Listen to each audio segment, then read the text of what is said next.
The Buzz, Australia's only live, interactive social media program on free-to-air TV, is proudly brought to you by z03e, Australia's award-winning provider of on-demand IT infrastructure for businesses that want reliability, speed and flexibility.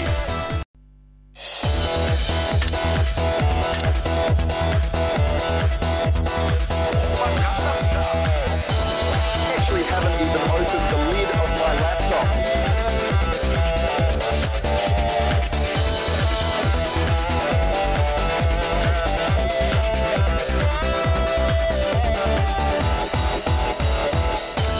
Hello and welcome to The Buzz. Great to have your company. We are brought to you by z03e, our very favourite sponsors in the world. They're a great internet service provider if you are looking for one.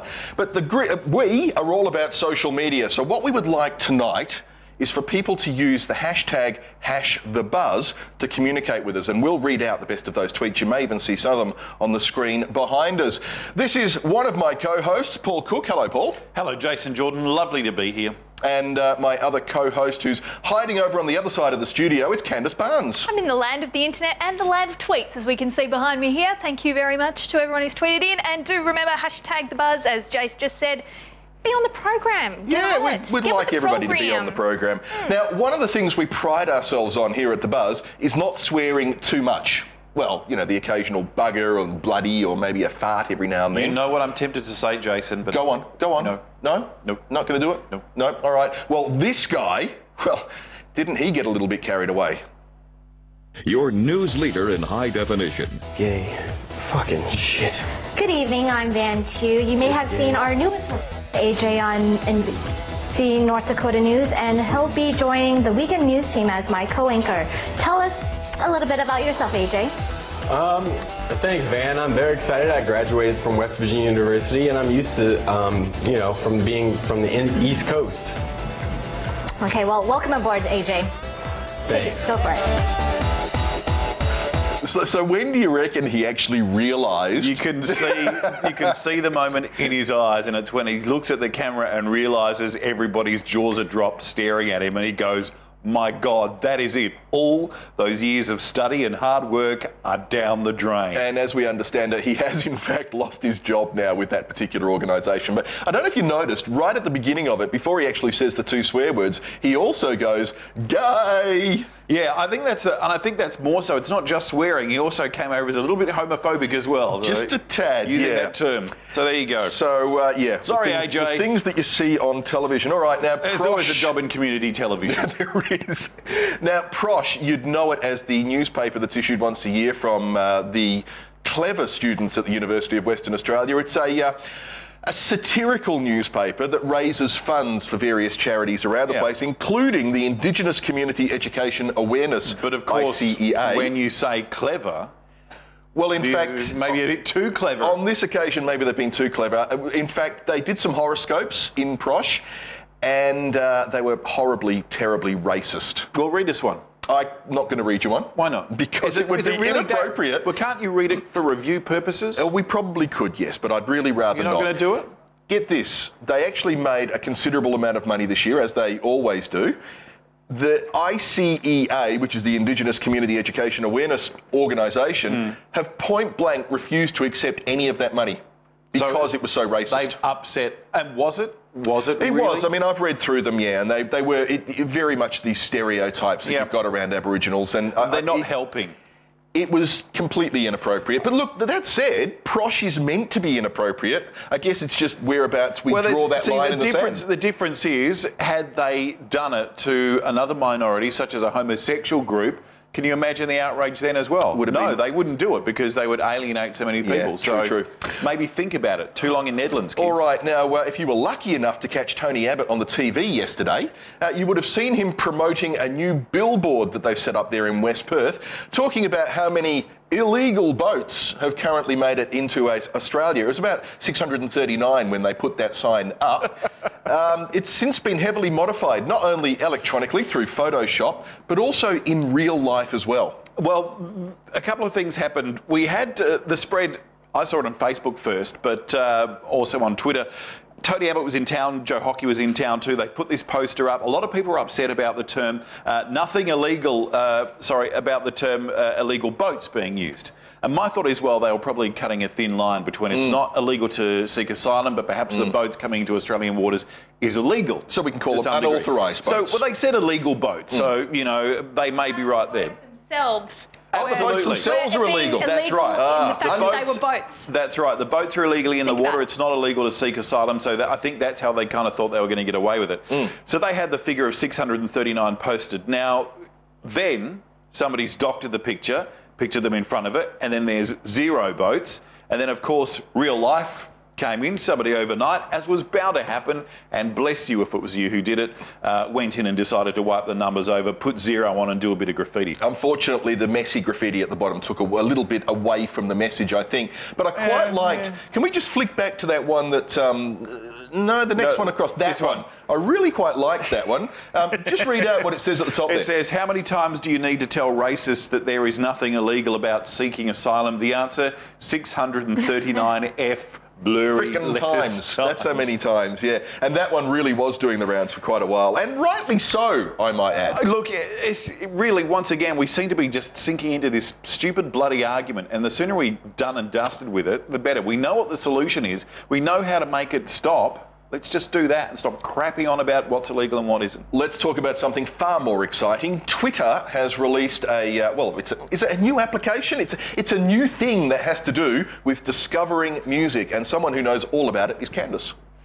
Twitter Music, yes, we did tell you a little bit about it last week, and when we hinted that some of the celebs and some of the key influencers on Twitter had been given some early access to the Twitter Music for Twitter app. Last week, Ryan Seacrest was one of them, but it's finally been released for we plebs, and Australia is one of the very first countries who can access it. It's available as a web-based application, so within your browser, or also on iPhone, and the early feedback is that it is pretty good. There are 4 different features that can help you discover trends happening at the moment. They make suggestions for you based on who you follow. So the feedback has been rather good, except from those with Android, as it has not been rolled out for Android yet. So sorry about that. Though they are working on it apparently, so there you go. The next little bit of tidbit of info I have for you, and Android users will be very pleased about this one. Facebook released an app update this week as well, and Android users can now VoIP members on their Facebook page for free, which is great from right within the app. It's all very exciting.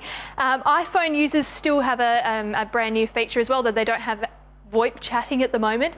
They finally have access to this creepy little feature called Chat Heads, which basically means that you can chat to your friends without having to navigate away from the Facebooking that you were doing. So you can stay on Facebook for longer, and you can stalk as many people as you want and chat to your Facebook friends at the same time. Creepy too, Candice. They're incredibly it is a bit creepy. Weird. Especially where they pop up as well. I had one pop up on my profile, and it was sat directly on top of my face. And they bounce around like they're jiggling at me. Oh, I'm sure they do. It's strange. I think maybe we're just getting old and we can't handle new stuff anymore.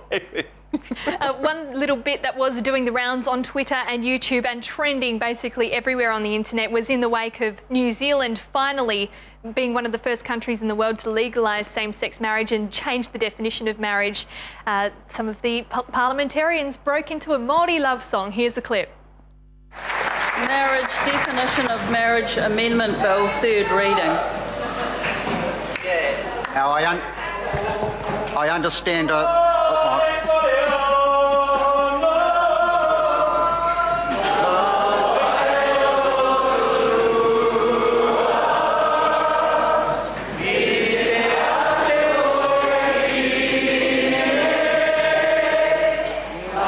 Candice, that's not a love song that I've ever heard before. It's certainly not in the charts, but as I understand it, you know that song. Oh, very well. It's a very, very famous song in New Zealand, and I am of half New Zealand heritage. It's a beautiful love song, and one of the most poignant moments in that song. It's absolutely gorgeous.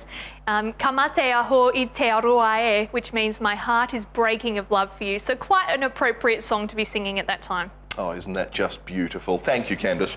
All right, now, you have a website that I'm a little bit trepidatious about at the moment, actually. I know it's one of your favourites, and I know you want to tell everybody all about it, but is it appropriate for a grown man to be using that site? Look, one of the little-known facts here in Perth is that Jason Jordan has one of the largest collections of vintage Barbies in Western Australia, and I'm also a big Barbie fan, and that's kind of how we met at one of the Barbie conventions. But look, we don't do enough looking at stuff for kids. And it seems, I found out today, unknown to me. That you have more kids that you knew that you didn't know about? I'm dreading that day. That Barbie is moving. Possibly moving to Australia. What for? I don't know. She's tired of Malibu. She's tired of the East Coast life there down in the Gulf of the Caribbean bit, whatever that bit's the called. Guidos with the white teeth. Absolutely. People from Cuba arriving on old cars with 44-gallon drums tied to them. So she wants to move to Australia. The idea is you go around, you need to take some pictures of your Barbie hanging out at some places in Perth. Hanging out of places? Well, you could do that too. There's a special site for that, although I wouldn't recommend children look at that one. But anyway, that's part of the fun that your kids can have with their Barbie, is trying to entice the creators of Barbie to get her to move here. There's videos of Barbie doing stuff on this particular site. There's photos of Barbie, once again, where you can interact. If you do have an Apple app, you can download various Barbie apps for your kids. Do you reckon her boobs are fake? I would say there's a big chance that they're nothing but Totally plastic. Totally plastic? Totally plastic. You reckon Barbie's totally plastic? Totally plastic. Yeah. Nothing real about her at all. Yeah. Except her hair, that's not plastic. Oh, it's totally plastic. No, Silicone it isn't. hair, yeah. No. Got extensions for real. Stop it. How come she doesn't have nipples? Doesn't she? Or a belly button? You know a lot about Barbies, Jason. I do. Well, none of the ones in my collection, apart from my favourite, have nipples on them. Can't you just draw them? Yeah, probably could. Anyway, so the point I was putting, this is kind of your kids. It's reasonably safe. It's reasonably fun. But once again, and we're going to talk about this a little later in the program, be a little careful with how much time kids spend on apps. It's a damn good idea. Now, speaking of spending Barbie.com way too much time on stuff, Candice, they're actually shutting down some Facebook games. Probably a good thing. Hooray! And I think that everyone will agree with me when I say this, that one of the most annoying things about Facebook is those Farmville requests and the Mafia Wars and the Candy Crush and the Sim Social. Oh wait, the Sim Social is about to be shut down. Thank goodness for that, as well as Pet Society and SimCity Social. So EA Games is pulling the pin on these really, really popular games. In fact, The Sims Social was the second most popular Facebook app game behind Farmville at one point, I believe 2011. So it is really up there, and a lot of people have invested a lot of their real hard-earned cash in these unusual apps. Really does become part of people's lives. Well, EA Games is pulling the pin on those. They say it's because of declining player numbers, though players have come out and really trashed the move, as they would, because they've invested a lot of money in it, saying that EA must have something up its sleeve, and they've got their own conspiracy theories about this as well. So we'll wait and see what happens from there. I've got a question for you at home and for the guys as well, and maybe you'd like to tweet in at #thebuzz, #thebuzz. Do you suffer from FOMO or perhaps fonk? I'm constantly in a fonk. I don't know about you. I quite enjoy fonking, though. And look, it's only about this big. What? My FOMO? My fonk. Apparently these are the new buzzwords. You don't have a FOMO. You guys. Apparently these are the new buzzwords that are floating around the internet in the wake of a study into under 30s and their internet, Facebook and social media habits in general, and what's driving the popularity of social media. FOMO stands for the fear of missing out. Not that there's anything wrong with that. Not that there's anything wrong with that at all. While FONK is the fear of not knowing. And there is apparently a little bit something wrong with that. Apparently we under 30s are not living our lives to the fullest because we have access to more and incredible amounts of information than ever before, most of it being absolutely useless, that we're not really engaging with our lives in the way that the researchers would like us to. Apparently we lack passion in singular interests and things like that. So apparently we're skimming through our lives and we're wasting it on social media, though they can get stuffed. Did you say under 30? Under 30s. Me and Paul are under 30. Yeah, absolutely. Of course we waste way too much time on social media. I hope when I'm 40 I'm not doing that. No, me neither. This 40. study particularly Can you looked at the imagine trying to be a 30s. grown-up at 40 and still dealing with social media? I'm in big trouble. Well, that's it for me for a bit, so you guys just worry about yourself for a bit, all right? Worry about yourself. Worry about yourself. Can I help? No. What do you want me to do? Worry about yourself. Lie about yourself. I'll do this one, so come do that. You try.